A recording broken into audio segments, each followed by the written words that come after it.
Hi. Well, today I've got this Webley Mark IV revolver out here, chambered in .38 Smith & Wesson. The top break, British revolver, was a common revolver used by the British military. And I'm going to get a few shots on camera with it today. I did finally get a hold of a box of .38 Smith & Wesson ammunition. I had been out. But still, since I only got one box, I'm not going to fire a whole lot of rounds through it today. But anyway, I'll get it loaded up and we'll get a few shots on camera. Well, as I said, this is chambered in .38 Smith & Wesson, or rather, the British called it .38 200. Which is essentially just .38 Smith & Wesson with a heavier bullet, 200 grain bullet instead of about a 148 grain bullet like the .38 Smith & Wesson usually carries in this country. Pretty much an obsolete caliber these days. It was pretty popular back in late 1800s, early 1900s.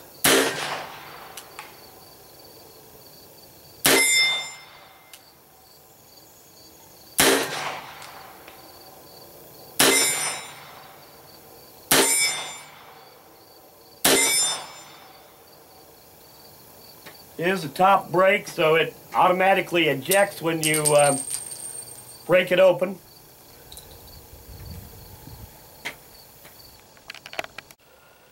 Well, they didn't spend a lot of time and effort on finish on these wartime pistols.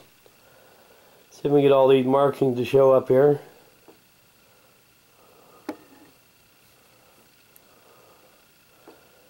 Webley Scott, made in England.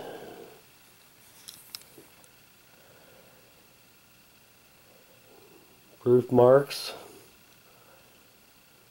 serial number, and as I understand it, this is the mark of a fairly recently imported gun, even though I don't find any import marks on it.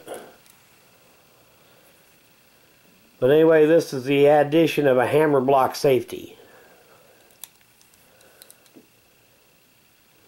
.38 Smith & Wesson, or actually .38 200 British, which is essentially the same thing.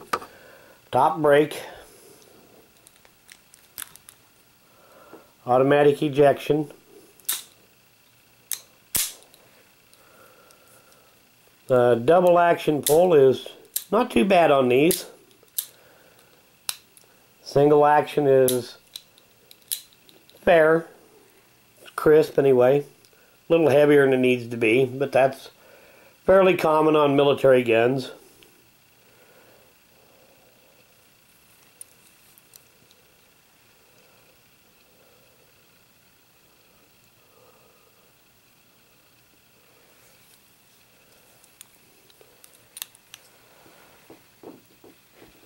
I'd like to do an end of video shout out. And this one's for Joe, and I'll put a link to the channel in the description of this video. Get a little free time, go check it out. Thanks for watching.